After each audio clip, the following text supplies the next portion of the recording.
Hello, and welcome to the first episode of the Spicy Homemaker podcast. My name's Melissa, and I'm your host. You can find me at spicyhomemaker.com and also on Ravelry as Spicy Homemaker and Instagram as Spicy Homemaker. Welcome to my first show. So glad you could be here. I have to tell you, I have tried to tape this several times, and I'm hoping that today is the day that we get everything lined up. But let me just dive right in and tell you a little bit about myself. I'm married to a retired Marine. I am also, or was also, in the Air Force for 10 years. I have 5 children. The 2 oldest are my stepchildren, Josh and Jordan. They're 25 and 27. They live out in the West Coast area of the U.S., California and Arizona. And I have 3 children at home. Kyland is my son, who's 13. Ashton is 8. And little Ruby Jane is 2 years old. So to say our house is full and busy is an understatement. Things I like to do. Well, this podcast is mostly about knitting and also living a creative life and how I try to insert that into our family life. It can be challenging at times, but it's really my passion and what I really like to do. Knitting is relaxing and enjoyable. I work in the IT world, so at the end of the day, I could have done a lot of things, but I don't really have anything tangible that I can touch and say, this is what I did today. Knitting does that for me. We create something, not only useful, but beautiful, and there's always something new to learn, and I love it. It's something I always come back to. I've been knitting for well over 10 years, and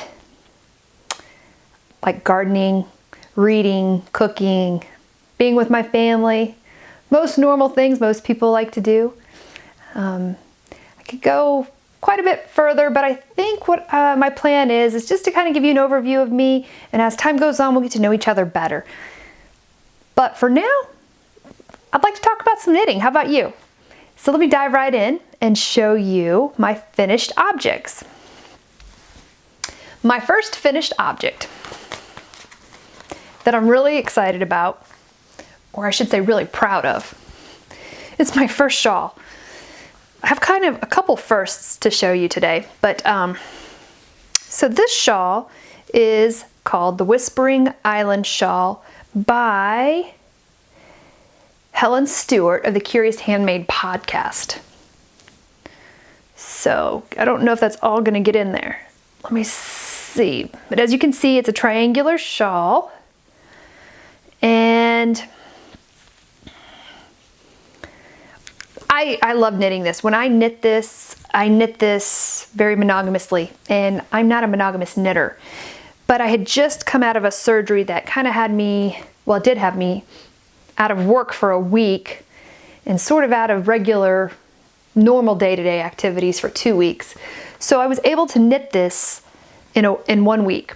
Now, when Helen Stewart created this, her thought process was that we should use kind of a natural colors, natural wool. One of the yarns she suggested was, I believe it was called Jameson. It was a couple UK wools. And they're very, very pretty yarns. And I think this would be a gorgeous shawl in a natural yarn color, or I should say natural wool color. But since it was my first shawl, I kind of wanted something just a little bit more jazzier. So I went with a indie dyer that I have used before and I enjoy quite a bit. They're called the Woolen Rabbit. So the yarn that I used was out of their Lotus base. It's a DK weight, 100% superwash merino, and the color is called Oh Ruby. I'm gonna try to get this up closer so you can kind of see what this color looks like, although I think it's showing a pretty good representation of the color. Let me see. Oh yeah. Yep. Hold on here. Let me get out of there. There we go. Yep, that is a pretty accurate representation. It's a deep red. That's a little brighter than it should be. Maybe just a little darker and deeper, but not much. And one of the things I like about Helen Stewart and her patterns, if you've never done one, is that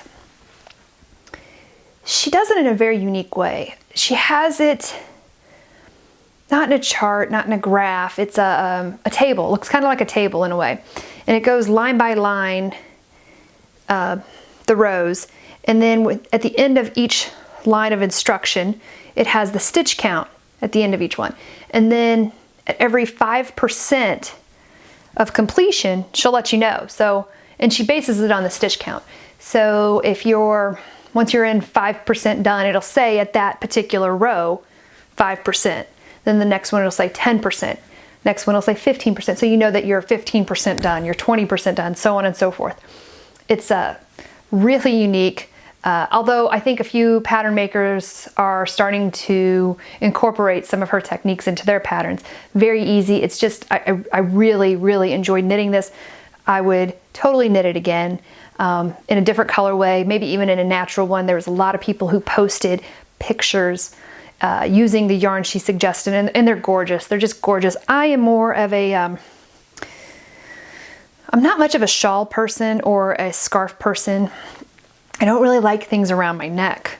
I don't mind wearing them with a coat, but I don't like wearing them as an accessory all day. Having said that, I love the idea of big squishy shawls that you wrap up in, kind of like a jacket. And the first day I wore this, I'm trying to be real careful here so I don't get the microphone. I tied it behind my back and used it kind of like a kind of a shirt, I guess. Oops, sorry. Let's see if that shows up. Kind of did it. This does not look that right with this particular outfit, but kind of did it like that. I do like it wrapped around. I'm going to take the microphone off for just a second so it doesn't make a lot of noise.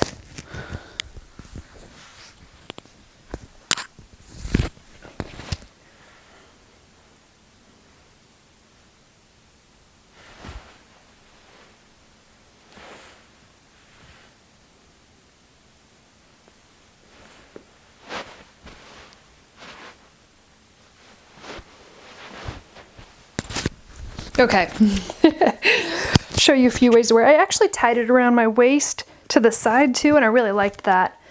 I'm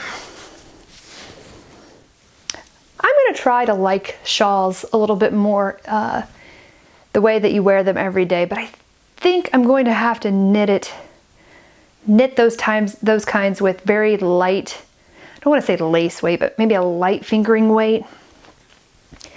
Maybe I'll come around. I don't know. But let me show you just a couple. All right. Show you one more feature on here. And I don't know if it's going to show up so well with mine. Let me see if it can. This last piece of lace that she did, it has little, I don't think it's going to show up, but kind of, not bumps. That's not the word I'm looking for. But, here, I'm just going to show. Is it showing up? Oops. I don't think it's going to show up, but she's got, there's some very simple stockinette in between some texture. She keeps it interesting, but it's simple. There's a few things in here that are different and unique, maybe some things you've never tried. Just enough to keep it interesting, but just enough that I think a beginner could pick it up and do it quite easily as well. The other thing I wanted to talk about with this particular shawl is that while it was simple and easy, I did make some mistakes. Not because of her, but because of me.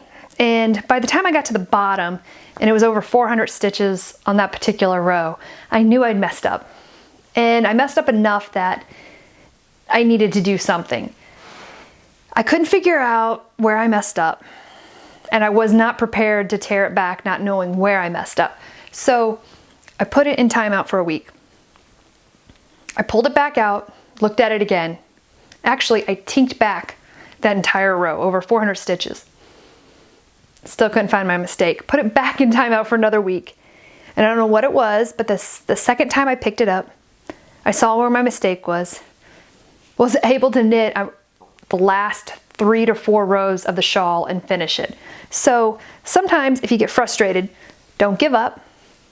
Just put in timeout, give it a minute, pick up something else, forget about it for a while. Sometimes we look at something that's so simple, so easy, and it's right there in front of us, but you just can't see it for whatever reason. Put it down. You'll find it later. Maybe you don't even find it the first time like me. Pick it up the second time. Maybe you don't even find it the second time. Give it a chance. It'll come to you. Either you'll find it or you'll figure out a way to make it work. Even Helen suggested to me on her Ravelry group that sometimes she knows she messes up. And in the effort to just get it done, if it's not something so glaringly obvious to everybody, she just presses on for the sake of just getting it done. And I really like that because I know there's some people out there who are perfectionists. I'm not, but I don't like things that have huge glaring mistakes in them either. So I guess it's just a matter of your sensitivity level to those things, but I think I've talked quite enough about that, and I'm going to move on to my second finished object. Okay, my next one is something I knit for my daughter Ruby. I haven't knit her anything in a while, and I really wanted to knit a shirt or a dress for her, and we are in between, we're not in between seasons. Fall came rushing right in and I love it. The weather is gorgeous right now, although the mornings are kind of chilly, and by daytime it's warm and sunny and beautiful.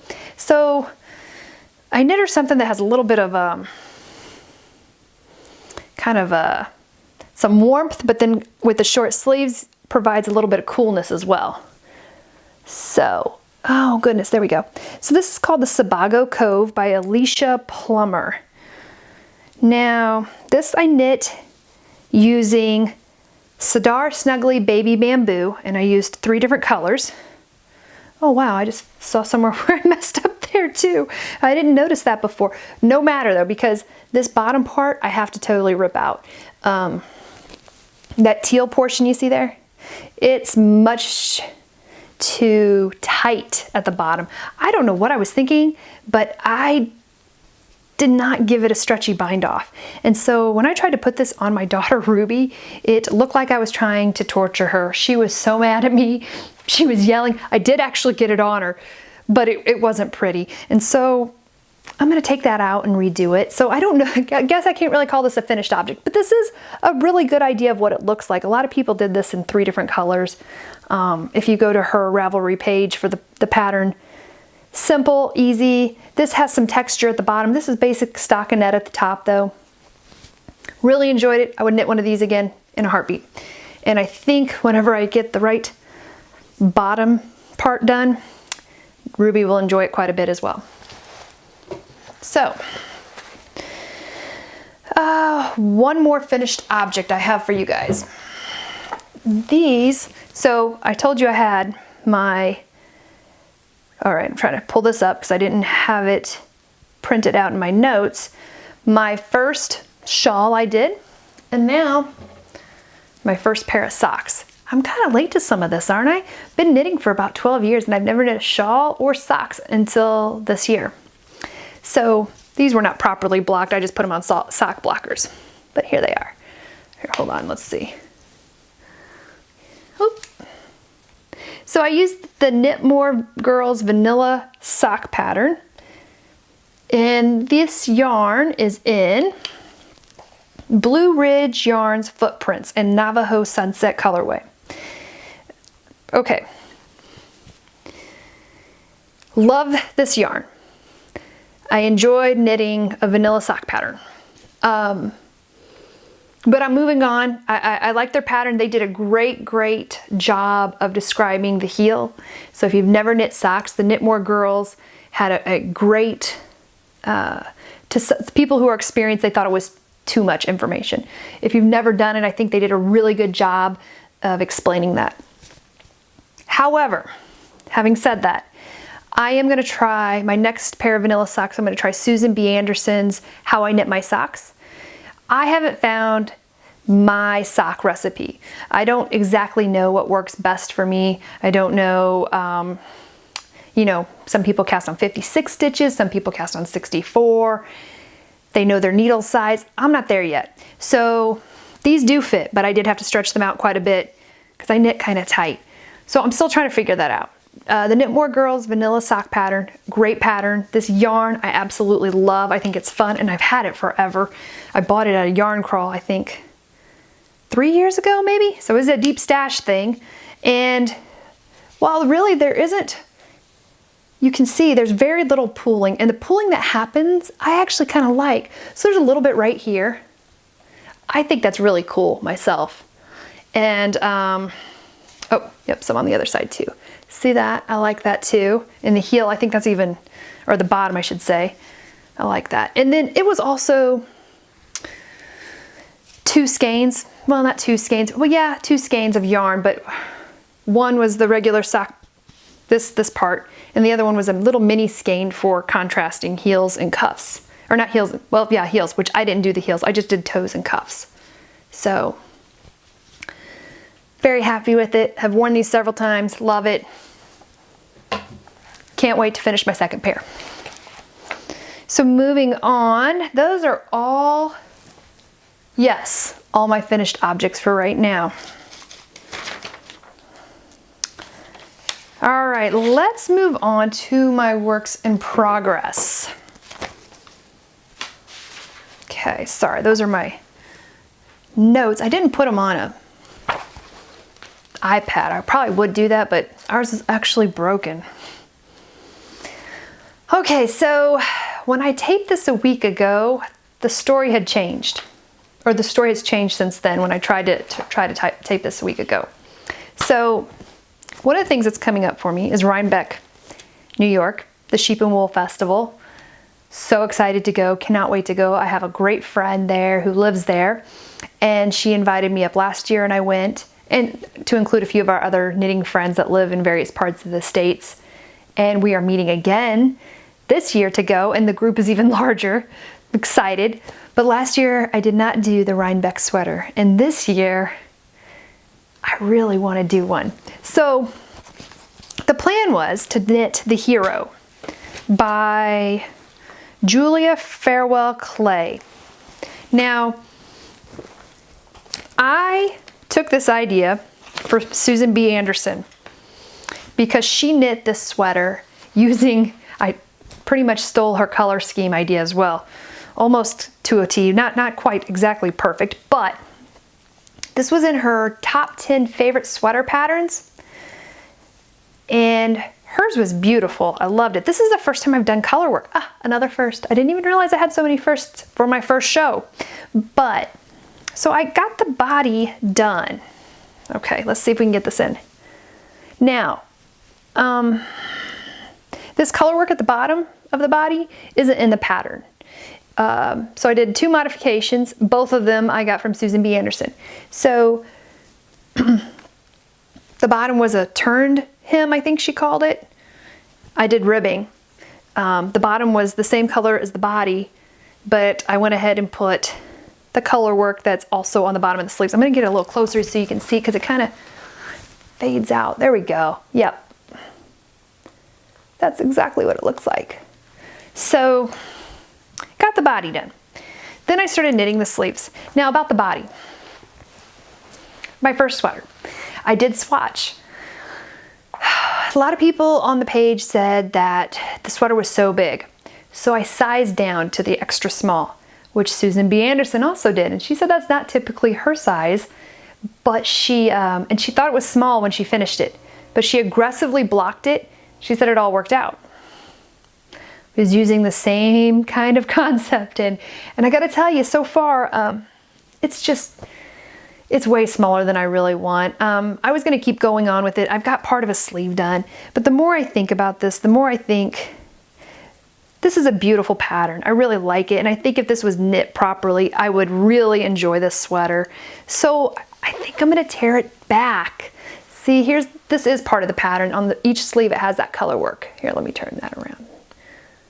So I did that. And then there's a gorgeous color work on the yoke of 3 different colors up here. Yeah, I don't think this is gonna stay. I think this one's gonna have to go. I do want to share with you also, gosh, it sounds terrible. This was not my plan. But I'm saying Susan B. Anderson, but you all know she's awesome. She's great. I'm also a part of her Ravelry group, the Itty Bitty Knits. That's a really fun group. If you haven't joined, I highly suggest it. Super friendly, and yeah, I've already been in a couple of their swaps. They're great. They're a lot of fun. So another thing she recommended was this Try It On tubing for hand knitters. So here it is. Will it show up? There it goes. So what this stuff does, look at this. It looks like a big long straw almost. I mean, it's very long. And you put it on the ends of your DPNs right here to keep your stitches from falling off. And you can slide your needle, your sweater off, and then you can, I'm sorry, I just realized it looks like my battery is going dead. This has got to be a joke. If you knew all the issues I had taping this first episode, you would probably laugh. I'm gonna try to get through this as quickly as I can, but anyways, you put this over on the DPNs and you can try your sweater on very easily without losing all your stitches. It's great. I've used it. Highly recommend it. You can buy it at machineknittingtodiefor.com, and the die and to die for is DYE. So anyways, okay, let's move on. Oh, one other thing about that sweater. So Maria from Stitched in Sweden, who is a fabulous knitter, always has a great technique tip on her podcast. She talked about doing the tubular cast on. And she even recommended using Isolde Teague's video tutorial.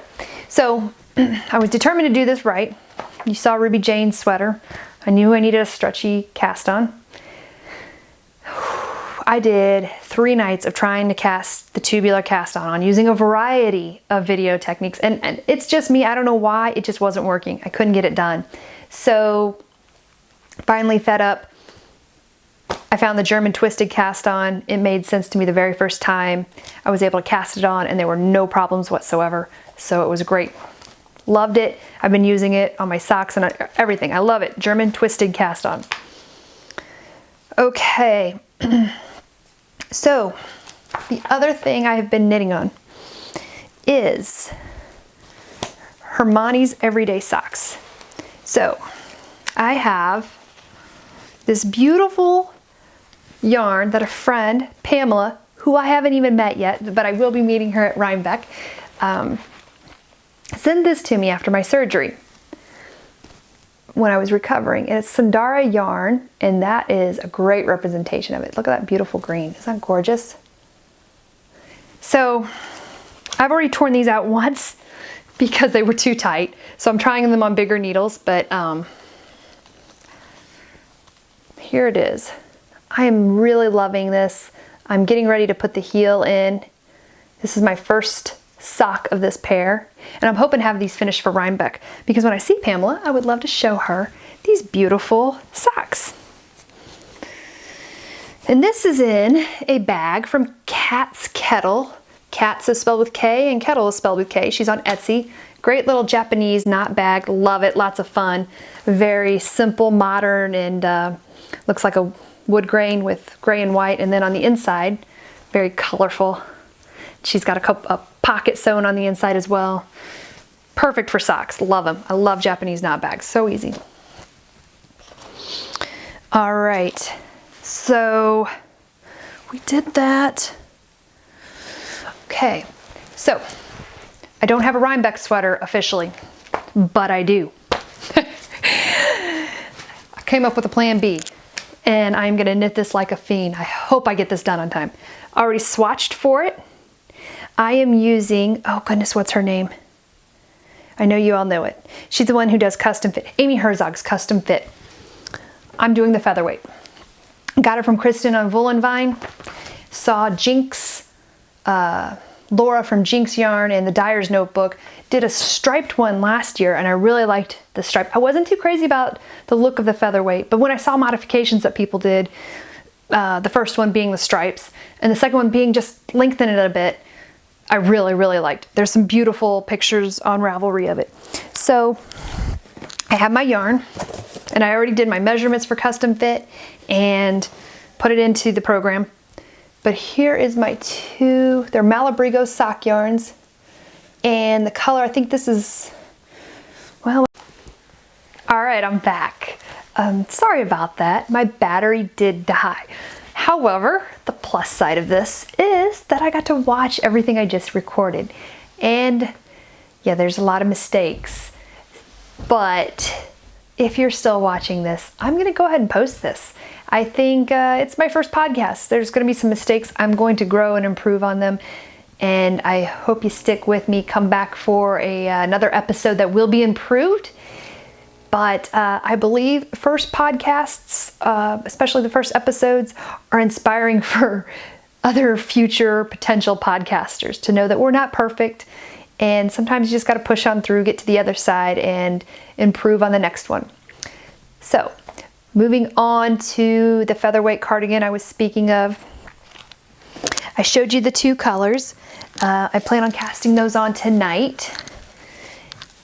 Like I said, they're Malabrigo sock, and the colors are, I don't even know how you say this particular brown colorway that has, let's see, it's a Pokion and Aguas for the blue.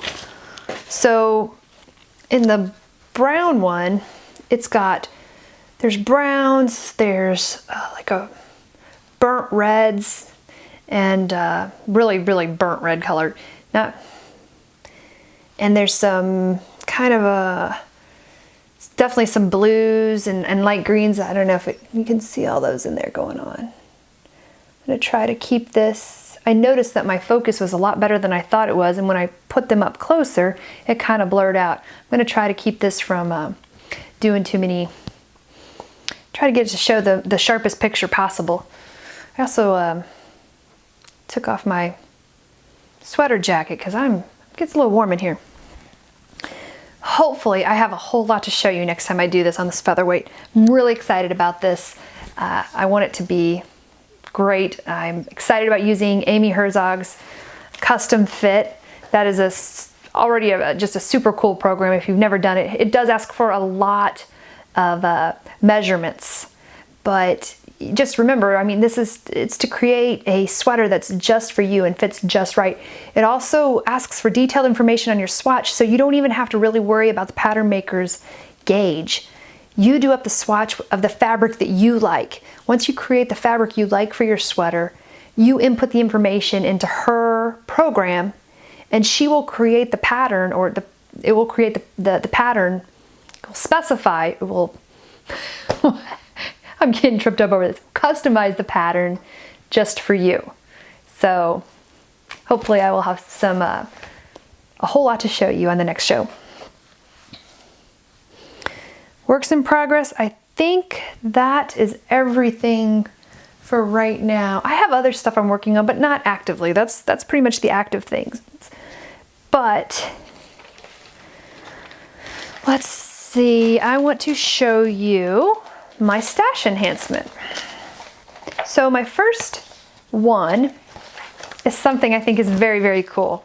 I've never done anything like I'm about to show you, but I'm very happy with the outcome of it.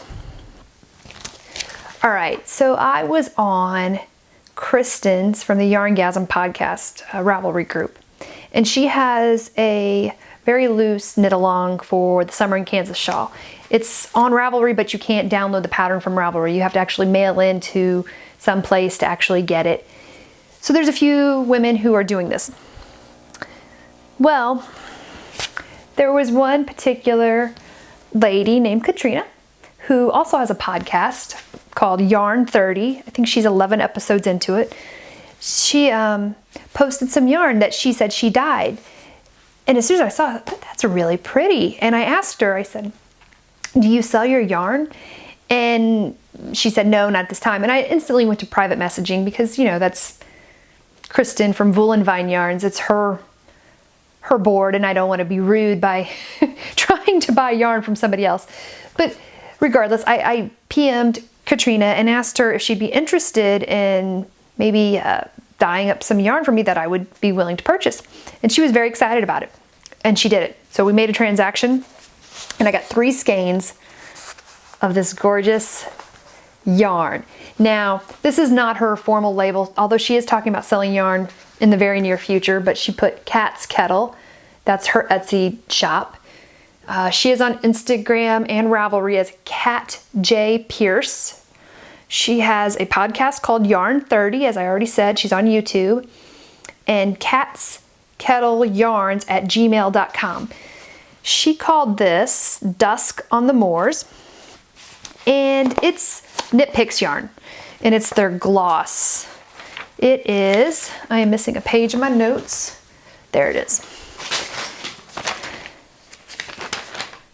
Knit Picks gloss. I had the specifics written out, and now I can't find, oh, there it is. 70% merino, 30% silk. It's their bare gloss. I love it. It's dusky purples and mauves. There's even like a hint of like a dusky blue in there.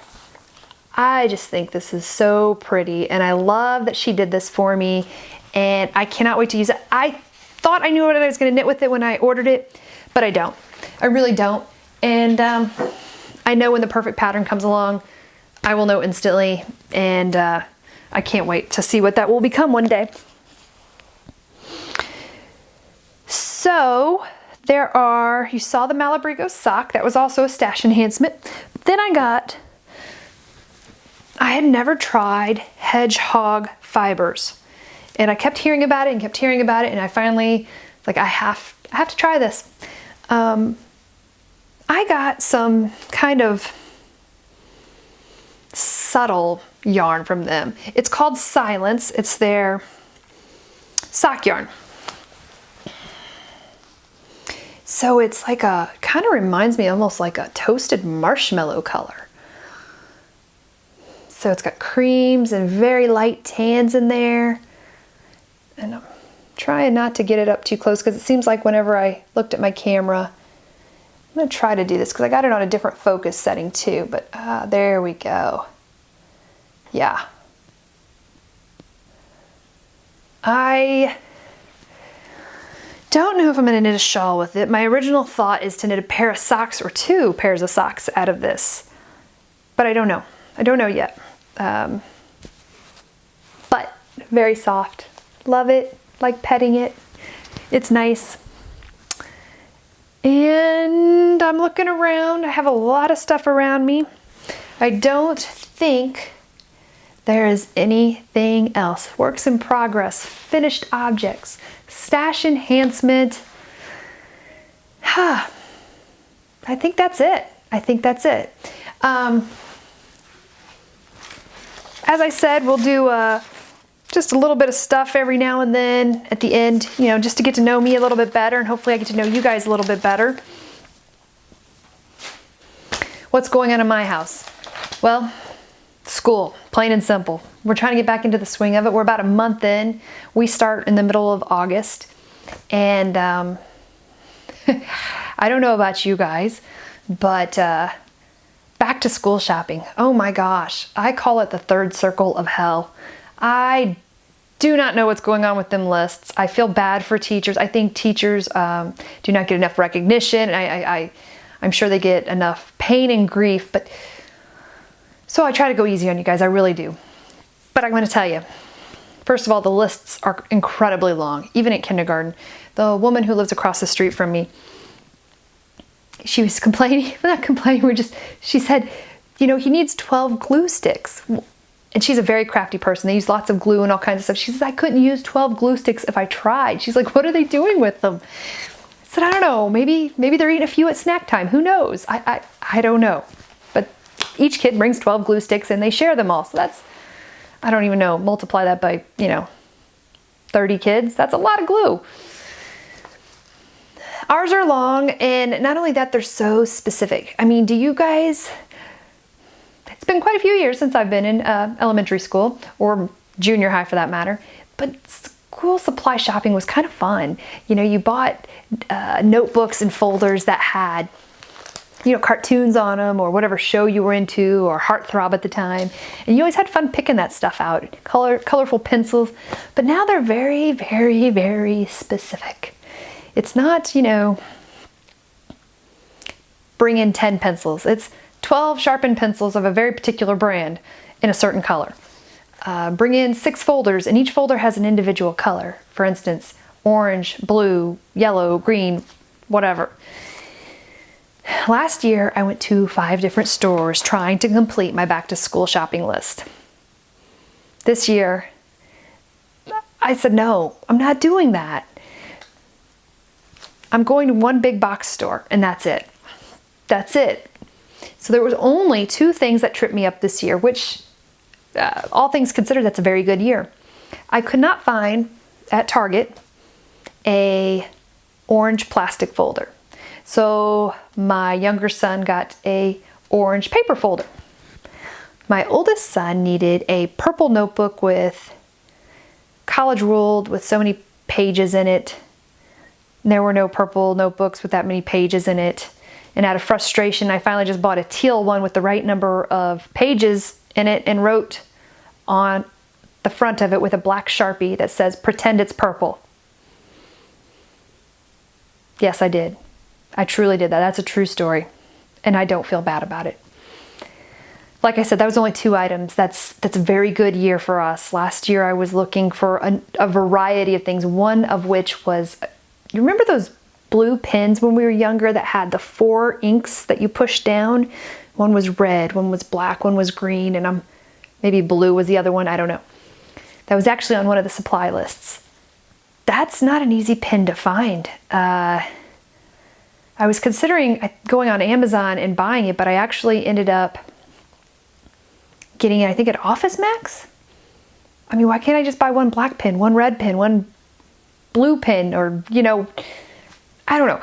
So if there's any teachers watching, I love you guys. I do. You guys work so hard, and I'm so grateful to have you. But just one little bitty suggestion.